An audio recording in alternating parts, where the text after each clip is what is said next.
बड़े बड़े builders, hoteliers, हाँ, पूंजीपति इलीगली सारे नियम कानूनों को ताक पे रखते हुए एक मंजिल के ऊपर दूसरी मंजिल, तीसरी, चौथी मंजिल तक बना रहे हैं। स्थानीय लोग हैं, मसूरी वासी हैं, मसूरी के इर्द गिर्द रहने वाले, उनको मकान बनाने के लिए कभी अलाउ नहीं करते, परमिशन नहीं देते। सारे स्रोत, नौले, खाले, झरने सब सूखते जा रहे हैं क्योंकि आपने वहां कंक्रीट कर दिया, पेड़ काट दिए, जंगल के जंगल काट दिए। पूरे पहाड़ में और पूरे उत्तराखंड में इंक्लूडिंग देहरादून जो स्वास्थ्य सेवाएं हैं वो स्तरीय नहीं है। और उत्तराखंड राज्य निर्माण का जो ये आंदोलन है, ये भूतो न भविष्यति, ये आंदोलन इसको हम कहते हैं, मैं कहता हूँ विशेषकर, कि हमारी पुलिस, हमारा प्रशासन जो है वो मसूरी डाइवर्जन पे राजपुर के से पहले ही बड़े बड़े बोर्ड्स लगा जाता है कि ऊपर हाउसफुल है, मत जाइए। और हाँ, कोठाल गेट पे, और पर्यटकों को मायूस होकर जो है वापस जाना पड़ता है। 20 साल से बुनियाद भी सही नहीं हुई है। नहीं हुई। आप 15-16 देशों की एम्बेसीज मसूरी से काम करती थी। देश के आजादी के बाद भी 65, 70, 72 तक भी मसूरी के अंदर उन एम्बेसीज के ऑफिस थे। मसूरी की जो नाम था, फेम था, ग्लोरी था, उसकी जो प्रतिष्ठा थी, उसका जो स्थान था, हमने उसको जो है ऊपर बढ़ाने के बजाय नीचे की ओर किया। जो लोग गोला बारूद बनाना जानते हैं और हथियार चलाना जानते हैं, उन लोगों ने अहिंसा का रास्ता अपनाया। खुशबू लिए हुए जब वो पुरवाई बहती है, हवा बहती है, तो बड़ा आनंद आता है। कंक्रीट के जंगल आपको कंक्रीट के निर्माण आपको दिखेंगे। देवदार कट गया, बुरांस कट गया, बांज कट गया, तो मसूरी जो पर्यटक आएगा देश का या विदेश का, वो वहाँ बांज, बुरांस और देवदार की खुशबू लेने आता था, उन पर्वतों में आनंद लेने आता था, वो कंक्रीट की बिल्डिंगों को देखने नहीं आता था। हम भूटान मॉडल को भी एक्सेप्ट कर सकते हैं, पूरे पहाड़ को कर सकते हैं। अरे भाई, उनको बिना बड़े उद्योग लगाए, बिना बड़ी इंडस्ट्री लगाए अरबों डॉलर्स मिल रहे हैं प्रति वर्ष। एडीबी दे रहा है, वर्ल्ड बैंक दे रहा है, यूएस दे रहा है। तो रविंदर जुगरान जी, मसूरी के लिए एक ग्रेट विजन है। नमस्कार दोस्तों, आप देख रहे हैं द न्यूज़ वाला नेटवर्क। हमारे साथ हैं मसूरी से रविंदर जुगरान जी, पूर्व राज्य मंत्री और राज्य आंदोलनकारी भी रह चुके हैं। जुगरान जी, आप राज्य आंदोलनकारी, आपने लड़ाई लड़ी है राज्य की। आपको क्या लगता है जो उत्तराखंड राज्य बना है, जो अभी चल रहा है, वो आपके सपनों का बना है? देखिए, सर, राज्य बने तो 26 वर्ष हो गए, 42 से भी अधिक शहादतें हुई हैं। ऑन रिकॉर्ड 42 है। 5 एक जो लोग शहीद हैं वो पाइपलाइन में पड़े हुए, उनको डिक्लेयर कराना। और उत्तराखंड राज्य निर्माण का जो ये आंदोलन है, ये भूतो न भविष्यति, ये आंदोलन इसको हम कहते हैं, मैं कहता हूँ विशेषकर। पिछली एक शताब्दी में भी ऐसा आंदोलन दुनिया की धरती पर, देश की नहीं, दुनिया की धरती पर नहीं हुआ। हिंदुस्तान की बात नहीं, मैं विश्व की बात कर रहा हूँ। और आने वाले 50 वर्षों तक भी ऐसे आंदोलन की सुगबुगाहट आपको पूरे देश और दुनिया में कहीं देखने को नहीं मिलेगी। मैं ये इसलिए कहता हूँ कि उत्तराखंड जो है वो वीरों भड़ों की भूमि है। कहते हैं ना, नेगी जी का गाना है, वीरों भड़ों को देश, 52 गढ़ों को देश। यानी यहाँ जो मार्शल रेसेस यहाँ रहती हैं, गढ़वाल, कुमाऊँ, गोरखा, जो वॉरियर्स रहे हैं ब्रिटिश पीरियड से भी, आज़ादी के बाद से भी, और राजाओं के ज़माने से भी। लेकिन इस वीरों की भूमि ने इतना दमन, इतना अत्याचार, व्यभिचार, सब कुछ सहन करने के बाद भी अहिंसा के रास्ते पर चले। आपको मालूम है, मुजफ्फरनगर कांड हुआ, खटीमा कांड हुआ, मसूरी गोली कांड हुआ, देहरादून हुआ, श्रीयंत टापू हुआ, इतने कांड हुए, लेकिन यहाँ के लोगों ने अहिंसा के ही रास्ते से अपना राज्य लिया। जबकि उत्तराखंड में औसतन हर तीसरे या चौथे परिवार में या तो कोई फौजी है, या कोई एयरफोर्स का है, या कोई नेवी का है, या कोई पैरामिलिट्री फोर्स का है, या एसएसबी का है। यानी वो तमाम लोग उत्तराखंड के लगभग हर घर में मौजूद हैं जिन्होंने गोला बारूद बनाना जिनको आता है, जिनको हथियार चलाना आता है, जिन्होंने लड़ाइयाँ लड़ी हैं, first world war, second world war, Indo पाक वॉर, 2-2, 3-3 बार, इंडो चाइना वॉर, उससे पहले ब्रिटिश पीरियड में वर्ल्ड वॉर्स लड़ी हैं, उससे पहले राजाओं के लिए जो है तिब्बत से और आजू बाजू के जो आक्रांता थे उनसे लड़ाई लड़ी है। तो यहाँ वीरों की ये भूमि है। लेकिन आप ये देखिए, जो लोग गोला बारूद बनाना जानते हैं और हथियार चलाना जानते हैं, उन लोगों ने अहिंसा का रास्ता अपनाया। तो ये पूरे वर्ल्ड के लिए धरोहर है, मिसाल है, प्रेरणा का स्रोत है। आज क्या है, दुनिया जो है न्यूक्लियर वॉरफेयर के मुहाने पर खड़ी है, एटॉमिक वॉरफेयर के मुहाने पर खड़ी है, केमिकल वॉरफेयर है, एआई वॉरफेयर है, इंटेलिजेंस वॉरफेयर है। दुनिया भर के जो टेक्नोलॉजीज हैं इतनी आ गई है। तो उस दुनिया के लिए एक मिसाल है कि अगर आपकी कोई भी मांग जायज़ हो, कॉन्स्टिट्यूशनल फ्रेमवर्क में हो, संवैधानिक दायरे के अंदर हो, तो आप उसको अत्याचार होने के बाद भी अहिंसा के रास्ते से ले सकते हैं।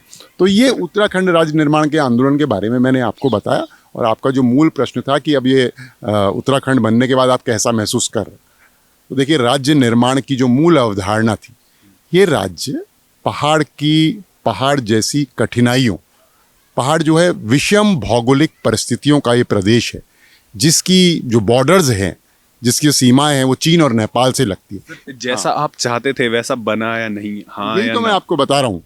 हाँ या ना एकदम से ब्लैंक कहना हर पक्ष के साथ जो है वो बेइंसाफी होगी, अन्याय हो। तो ये फैक्ट्स पे हमको बात करनी है कि फैक्ट्स क्या है। 26 वर्ष में राज्य निर्माण की मूल अवधारणा साकार नहीं हुई है कि हमें कैसा राज्य चाहिए था। अरे भाई, पहाड़ जैसे जीवट लोगों ने पहाड़ जैसा संकल्प लेकर पहाड़ की पाड़ जैसी समस्याओं के समाधान के लिए शहादतें, संघर्ष और ऐतिहासिक आंदोलन किया। क्यों किया था? कि पहाड़ में बेहतरी हो, रोजगार के अवसर हों, पलायन पर अंकुश हो, स्वास्थ्य सेवाएं बेहतर हो, शिक्षा व्यवस्था बेहतर हो, कनेक्टिविटी बेहतर हो, नेटवर्किंग बेहतर हो, कम्युनिकेशन बेहतर हो, यातायात बेहतर हो। जो एडवांस टेक्नोलॉजी दुनिया या भारत के अंदर जो है वो चल रही है, हम उसका लाभ उठा पाएँ, सब कुछ उसी अनुरूप हो। लेकिन हम तो देख रहे हैं कि 26 वर्षों में पलायन और तेजी से बढ़ा है। इसका मतलब जन आकांक्षाएं पूरी नहीं हुई हैं। इसका मतलब राज्य निर्माण की मूल अवधारणा के अनुरूप जो है ये राज्य नहीं बना है। इसीलिए कुमाऊं के लोग तराई में आकर बस रहे हैं, हल्द्वानी और उधम सिंह नगर में। गढ़वाल मंडल के लोग जो हैं वो देहरादून, ऋषिकेश, हरिद्वार की तलहटी में बस रहे हैं। अगर पर्वतीय क्षेत्रों में राज्य निर्माण की मूल अवधारणा के अनुरूप विकास हुआ होता तो नीचे से ऊपर की तरफ लोग बसने के लिए, रोजगार के लिए आदि कारणों से जाते। लेकिन यहाँ तो तेजी से पलायन हुआ। तो इसका एक लाइन में जवाब है कि अभी राज्य निर्माण की मूल अवधारणा की बुनियाद हमको ठीक से डालनी है। अभी खाका तैयार हो सकता है लेकिन वो ग्राउंड पे दिख नहीं रहा। 26 साल से बुनियाद भी सही नहीं हुई है। नहीं हुई। आप मसूरी से दावेदारी पेश कर रहे हैं, तो आपको क्या लगता है मसूरी में काम नहीं हुए? नहीं, हम ऐसे नहीं कह सकते कि मसूरी में काम नहीं हुआ है। दावेदारी पेश करने का मतलब ये नहीं है कि वहाँ पर काम नहीं हुए, ठीक। लेकिन मसूरी को आप उत्तराखंड मत समझिए, मसूरी को आप जो है हिंदुस्तान मत समझिए। मसूरी, जिसको पर्वतों की रानी कहा जाता है, क्वीन ऑफ हिल्स, वो मसूरी विश्वविख्यात है, विश्वविख्यात। वर्ल्ड के लोग उसको जानते हैं, यूरोपियंस उसको जानते हैं, अमेरिकन्स उसको जानते हैं। पूछेंगे क्यों? ब्रिटिश पीरियड में जो मसूरी थी, ब्रिटिशर्स की ही कैप्टन यंग, उन्होंने ही आज से 250 साल पहले मसूरी की खोज करी और मसूरी को बसाया, ठीक। तो ब्रिटिश पीरियड में मसूरी की जो ग्लोरी थी, मसूरी का जो रुआब था, मसूरी का जो क्या कहते हैं शिखर पे मसूरी हुआ करती थी। अनेक देशों की एम्बेसीज मसूरी के अंदर होती थी। यूरोपियन देशों के, कई यूरोपियन देशों की, इंग्लैंड तो राज कर ही रहा था। हम तो उस समय भारत में इंग्लैंड ही हमारा शासक था, हम उनके गुलाम थे, गुलाम देश थे। लेकिन 15-16 देशों की एम्बेसीज मसूरी से काम करती थी। और राजधानी तो ये देश के आज़ादी के बाद भी 65, 70, 72 तक भी मसूरी के अंदर उन एम्बेसीज के ऑफिस थे। कुछ बंद हो गए थे, कुछ के बोर्ड्स लगे गए थे। और आप आज भी कैमल्स बैक रोड पे मसूरी जाएंगे तो शायद आपको उसके अवशेष मिल जाएंगे। तो मसूरी का जो इतिहास है, वो मसूरी को उत्तराखंड तक कन्फाइन मत करिए, सीमित मत करिए। इंडिया तक भी ये पूरे विश्व में विश्वविख्यात है। तो हमने इन राज्य बनने के विशेषकर 26 सालों में मसूरी की जो नाम था, फेम था, ग्लोरी था, उसकी जो प्रतिष्ठा थी, उसका जो स्थान था, हमने उसको जो है ऊपर बढ़ाने के बजाय नीचे की ओर किया।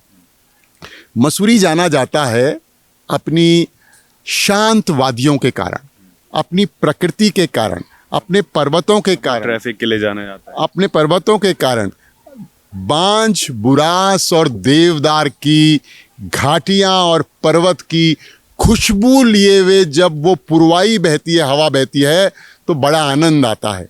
जब वहाँ फॉग होता है, मिस्ट होता है, उस समय भी आनंद आता है। तो मसूरी 12 महीने में आनंदित करती थी। गर्मियों में आज़ादी से पहले राजे, रजवाड़े, ब्रिटिश हुक्मरान, ब्रिटिश अफसर मसूरी में क्यों जाते थे? लगभग 40 रजवाड़ों के छोटी छोटी स्टेट्स जो हैं वो मसूरी और मसूरी के इर्द गिर्द रही हैं।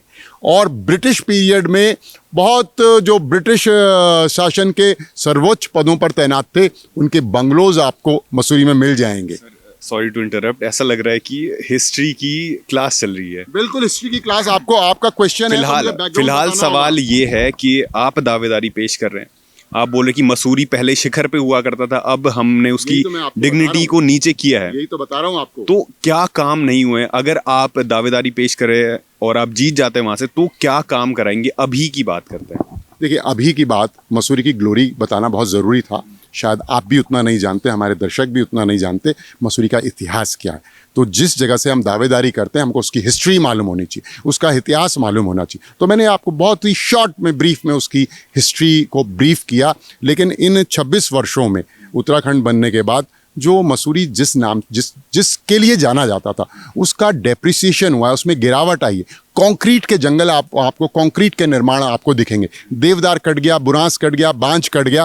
तो मसूरी जो पर्यटक आएगा, देश का या विदेश का, वो वहाँ बांज, बुरांस और देवदार की खुशबू लेने आता था, उन पर्वतों में आनंद लेने आता था, वो कंक्रीट की बिल्डिंगों को देखने नहीं आता था। अब मसूरी में अनेक प्रकार की समस्याएं। एक तो हमको रिस्टोर करना पड़ेगा वहाँ के पर्यावरण को, जिसके साथ बहुत ज़्यादा खिलवाड़ हुआ। स्वास्थ्य सेवाएं, इसमें कोई दो राय नहीं है, जिस स्टैंडर्ड की होनी चाहिए। भाई मसूरी में तो 12 महीने अब नेशनल पूरे देश से टूरिस्ट आता है। किसी को कोई प्रॉब्लम हो जाए, लोकल लोग वहाँ रहते हैं, एक बड़ी आबादी रहती है। मसूरी के इर्द गिर्द के 30-40 किलोमीटर के दायरे के लोग वहाँ होटल में काम करने, रिक्शा चलाने, सिक्योरिटी गार्ड का काम करने, होटल लाइन में, फोटोग्राफी में, अनेक लाइनों के लोग, उनकी वहाँ छोटी मोटी शॉप्स हैं, दुकान हैं, वो लोग आते हैं। तो मसूरी में स्वास्थ्य सेवाएं जिस स्टैंडर्ड की, जिस स्तर की होनी चाहिए, उसका अभाव है। नंबर 1 ये।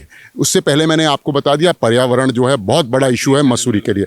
सारे स्रोत, नौले, खाले, झरने सब सूखते जा रहे हैं, क्योंकि आपने वहाँ कंक्रीट कर दिया, पेड़ काट दिए, जंगल के जंगल काट दिए। तीसरा, मसूरी में देश का टूरिस्ट और विदेश का टूरिस्ट 12 महीने आना चाहता है। अब होता क्या है, जब जाड़े होते हैं, बर्फ़ पड़ती है और सारा टूरिस्ट अपना नॉर्थ इंडिया का देहरादून की तरफ बढ़ता है, तो इतनी रश हो जाता है कि हमारी पुलिस, हमारा प्रशासन जो है, वो मसूरी डाइवर्जन पे राजपुर के से पहले ही बड़े बड़े बोर्ड्स लगा जाता है कि ऊपर हाउसफुल है, मत जाइए। और हाँ, कोठाल गेट पे, और पर्यटकों को मायूस होकर जो है वापस जाना पड़ता है। ठीक, तो हमको वहाँ पार्किंग में बहुत बड़े सुधार की आवश्यकता है। सेम चीज़ कल सांसद का वहाँ पे एक प्रेस कॉन्फ्रेंस हुई थी, वो भी यही कह रही थी कि वहाँ पे स्वास्थ्य नहीं है, सुविधाएं सही नहीं है, कंक्रीट का जंगल बनता जा रहा है, अवैध निर्माण हो रहे हैं। तो मसूरी, क्योंकि गणेश जोशी जी वहाँ से 4 बार हो चुके हैं, तो वो 5वीं बार इतना कॉन्फिडेंटली क्यों पेश कर रहे हैं अपनी कि 5वीं बार भी मैं ही बनूंगा? क्या वो कुछ और है, या फिर उन्होंने काम करके किए है तो वो कॉन्फिडेंट पेश कर रहे हैं? नहीं, उनके बारे में तो मैं आपको क्या कमेंट कर सकता हूँ कि वो किस आधार पे ये बात कह रहे हैं, और उनका, लेकिन वो आधार सही है, मतलब काम हुआ है वहाँ पे? नहीं, हम ये नहीं, तो हुआ होगा 20 सालों में। आप ही बता सकते हैं कि क्या काम हुआ है वहाँ पर। मैं ये, आपने बोला कि सुविधाएं नहीं है, इसको डिनाई नहीं कर रहा है, लेकिन जिस प्रपोर्शन में, जिस अनुपात में, जिस स्केल में, जिस विजन के साथ, जिस प्लानिंग के साथ, जिस नियोजन के साथ, एक तो ये होता है कि हमने कहीं पर जो है मकान बिल्डिंग बना दी, लेकिन वो बिल्डिंग वहाँ पर कंक्रीट की बननी चाहिए या लकड़ी की बननी चाहिए या फैब्रिकेटेड स्ट्रक्चर बनना चाहिए। ठीक, हमने जंगल तो नहीं काटा उस बिल्डिंग को बनाने के लिए, हमने स्रोत तो नहीं खत्म कर दिए, तो हम ये डिनाई नहीं कर सकते कि काम नहीं हुआ होगा। जिस स्केल पे, जिस अनुपात में, जिस व्यवस्थित तरीके से काम होना चाहिए, चारों ओर, चहुं ओर, लगता है मुझे ऐसा नहीं हुआ। और मसूरी की रानी जो है अब रानी नहीं रही है, दासी की ओर जा रही है। हमको उस दासी को फिर रानी के स्वरूप में लाना है। मसूरी की जो वही जो है शांत वादियाँ और हरियाली और पेड़ और ग्रीनरी और देवदार और बांज और बुरास, हम संकल्प लेंगे तो उस ओर जाएगा। तो ये मसूरी की प्रॉब्लम्स है। और सबसे बड़ी प्रॉब्लम मसूरी की है, जो लोकल लोग हैं, स्थानीय लोग हैं, मसूरी वासी हैं, मसूरी के इर्द गिर्द रहने वाले, उनको मकान बनाने के लिए कभी अलाउ नहीं करते, परमिशन नहीं देते अथॉरिटीज़। उनको एक कमरे का मकान बनाना है, 2 छोटे छोटे कमरे बनाने, एक किचन बनाना। लेकिन हम दूसरी ओर देखते हैं, बड़े बड़े बिल्डर्स, होटलियर्स, हाँ, पूंजीपति इलीगली सारे नियम कानूनों को ताक पे रखते हुए एक मंजिल के ऊपर दूसरी मंजिल, तीसरी, चौथी मंजिल तक बना रहे हैं। वो वहाँ देवदार काट रहे हैं, बुरास कांच रहे हैं और नियमों के विपरीत जा रहे हैं। तो आवास का वहाँ बहुत प्रशासन का है, जिसको लीडर, जिसको देखना है वो प्रशासन तो मूक दर्शक है, या उसके संरक्षण में हो रहा है या उसकी मिली भगत से हो रहा है। तो ये काम तो वहाँ की नगर पालिका का, वहाँ के लीडर्स का, जो इलेक्टेड लीडर्स हैं, जो भी हैं, मिनिस्टर हों, सांसद हों, विधायक हों, जनप्रतिनिधि हों, सभासद हों, एक्स हों, वर्तमान हो, सबका है। आप ये बोल रहे कि उनकी भी मिली भगत है? किसकी? लीडर्स की। मैंने लीडर्स के लिए मैं कह रहा हूँ उनकी अनदेखी है, उनकी उदासी। देखिए, आप मिली भगत बोला अभी आपने। हाँ, मिली भगत भी हो सकती है। आप इसको पिन पॉइंट करके, मैंने किसी व्यक्ति विशेष के लिए नहीं कह रहा हूं। जो किसी भी दल के लीडर्स हैं, वो अमुक कोई भी दल हो, इसका मतलब या तो उनकी उदासीनता है, या उनका संरक्षण है, या वो अनदेखी कर रहे हैं, या कहीं ना कहीं जो है उनकी नाक के नीचे जब ये हो रहा है तो हम इसको कैसे डिनाई कर सकते हैं कि उनको पता नहीं है। तो जो भी है, वर्तमान हो, पुराने हो, निवर्तमान। ये कॉन्फिडेंस क्योंकि 5वीं बार भी हम ही आएंगे। देखिए, किसी के इंडिविजुअल, किसी ने क्या बोला है, इंडिविजुअल नहीं, हम तो उस पोजीशन की बात कर रहे हैं ना, एमएलए पोजीशन। हो सकता है सब आदमियों को अपना अपना अंदाज होता है, वो अपने बारे में एस्टिमेट करते हैं, फीडबैक्स लेते हैं। तो हो सकता है उनका भी कुछ इस तरह का फीडबैक हो, और इस पर मैं क्या कमेंट कर सकता हूँ। आप बताइए, क्या आप मसूरी के एरियाज में घूमते रहते, क्या ये फीडबैक वैलिड है? नहीं, ये मैं कैसे कह सकता हूँ कि आप भी तो अपना कुछ लेते होंगे फीडबैक, लोगों से बात करते होंगे। मेरे ही दल के विधायक हैं, मेरे ही सरकार के मिनिस्टर हैं, कि मैं ये कैसे कह सकता हूँ कि उनका फीडबैक गलत है। मैं कह सकता हूँ कि ये तो बोल रहे हैं काम गलत हुआ है। काम गलत हुआ है तो वो 1 साल या 2 साल में थोड़ा ना, वो 26 सालों में गलत हुआ है। उत्तराखंड बनने के बाद लगातार गलत हुआ है, और 95 के बाद से ही गलत हुआ है। 1995 उत्तर प्रदेश के जमाने से। मसूरी देहरादून विकास प्राधिकरण 1984 में गठित हुआ था। आपके दल के थे तो उनको ठीक करना चाहिए था, उनने ठीक नहीं किया। अब ये तो पब्लिक देखेगी, मेरी पार्टी देखेगी, या उन्होंने ठीक किया, कितना अच्छा काम किया, या कहाँ कमी रह गई, या कहाँ बुरा काम किया, इसका मूल्यांकन जनता करती है, या हमारी जो पॉलिटिकल पार्टी, जिस पार्टी के हम लोग कार्यकर्ता हैं, वो करेगी, या मीडिया अपना विश्लेषण करेगा, मीडिया अपना ट्रायल करेगा, मीडिया अब क्या कहते हैं इस बारे में करेगा। मीडिया की तरफ से बोलता हूँ, हम ग्राउंड में जाते हैं तो आज भी वहाँ पे पलायन की समस्या है कि वहाँ पे सिग्नल नहीं आ रहे। स्ट्रीट वेंडर्स को स्ट्रीट वेंडिंग के लिए जगह नहीं मिली मॉल रोड पे। ये सरकार जो एक काम खराब हो रहे हैं, उसमें सरकार की मिली भगत है या फिर वो अनदेखी कर रही है? देखिए, मिली भगत सीधे सीधे कह देना, ये तो आप जो है अन्य लोगों से कह सकते हैं। मैं तो बाउंड हूँ ये कहने के लिए कि मैं उसी दल का व्यक्ति हूँ, और गलत हो रहा है तो चुप रहो। गलत कतई नहीं। मैं फिर कह रहा हूँ, उदासीनता हो सकती है, अनदेखी हो सकती है, या जितना काम करना चाहिए उस अनुपात में, उस तेजी या उस प्रपोर्शन में या उस भाव से काम नहीं हो पाया हो। ये कारक हो सकते हैं, कारण हो सकते हैं, रीजंस हो सकते हैं। मैं तो यही कहूँगा। फिलहाल आप दावेदारी पेश करें, कितनी प्रबल है आपकी दावेदारी? देखिए, मेरी दावेदारी मेरे हिसाब से अच्छी है, प्रबल है। वो इसलिए कि एक बात का तो मैं दावा कर सकता हूँ कि पिछले 36-37 सालों से, from my student days when I was a student leader, जब मैं छात्र नेता था, डीएवी कॉलेज का सेक्रेटरी था, प्रेसिडेंट था, उससे भी पहले से 37-38 सालों से मैं सामाजिक राजनीतिक क्षेत्र में काम कर रहा हूँ। जहाँ एक्टिविस्ट की भूमिका निभानी है वहाँ एक्टिविस्ट की भूमिका में रहता हूँ। दलगत राजनीति से ऊपर उठकर राज्य या केंद्र में किसी की भी सरकार हो, इसका मुझे ज़्यादा लेना देना नहीं होता। मेरे लिए राज्य का हित सर्वोपरि होता। मेरी दावेदारी इसलिए मुझे प्रबल रखती है कि मैं दावे के साथ कह सकता हूँ कि इस पूरे उत्तराखंड में कोई माई का लाल मुझ पर बाल बराबर भी आरोप लगाने की हिम्मत सोच भी नहीं सकता, क्योंकि मैंने 36 सालों में शुचिता, पारदर्शिता, ईमानदारी, उच्च नैतिक मूल्य, सिद्धांत, धर्म का मतलब हिंदू या मुस्लिम नहीं, कर्तव्य को श्रेष्ठ मानकर काम किया है। बहुत पारदर्शी, और 24/7 365 दिन साल में 37-38 साल, यानी मेरा पूरा जीवन वहाँ खप गया है। तो मेरे साथ एडवांटेज ये है कि मेरे विद्यार्थी जीवन के जो विद्यार्थी मुझसे 5 साल छोटे या मेरे समकक्ष या बड़े थे, आज 3 पीढ़ी मुझसे कनेक्टेड हैं। दादाजी भी मुझसे कनेक्टेड हैं, दादाजी का बेटा भी मुझसे कनेक्टेड है, उनका पोता भी मुझसे कनेक्टेड है। एंड सबसे बड़ी बात यह है कि दादाजी तो ऑब्वियसली मुझे जानते ही थे, क्योंकि उन्होंने मेरे काम को देखा है। बेटा भी जानता था, लेकिन आज का जो स्टूडेंट है 20, 21, 22, 23, 24 जो वोटर आ गया है, वो भी मुझको अपने दादाजी के जितने ही जानता है, क्योंकि मैं पिछले 20 वर्ष से, 15 वर्ष से और खासकर 10 वर्ष से स्टूडेंट, यूथ, एम्प्लॉयड, अनएम्प्लॉयड के साथ बिल्कुल पार्ट एंड पार्सल, यानी 2 सिक्के के एक पहलू हैं, उस क्षेत्र में काम कर रहा हूं। ऐसी पिछले 15 वर्षों में यूथ की, स्टूडेंट की, एम्प्लॉयमेंट की, अनएम्प्लॉयमेंट की कोई ऐसी समस्या नहीं है जिसमें मेरा इंटरवेंशन, मेरा पॉजिटिव रचनात्मक योगदान ना रहा हो। सर, आप ये तो डिनाई नहीं कर सकते कि दादाजी का पोता आज अपने घर से नीचे जा रहा है क्योंकि वहाँ पे जॉब्स नहीं है। ये बात सही। और ये भी डिनाई नहीं कर सकते कि वहाँ पे स्वास्थ्य सेवा खराब है। एग्रीड, बिल्कुल। कंक्रीट का जंगल बनता जा रहा है। एग्रीड। तो जो अब ये बाउंड वाली सिचुएशन की मैं पार्टी या फिर किसी नेता के खिलाफ नहीं बोल सकता, जो फिलहाल चीजें चल रही हैं, एंटी इनकम्बेंसी हो रही है, वो गणेश जोशी जी की है या फिर भाजपा की? नहीं, देखो, अभी से हम ये कैसे कह सकते हैं कि एंटी इनकम्बेंसी है, इंडिविजुअली मिनिस्टर की या पार्टी की?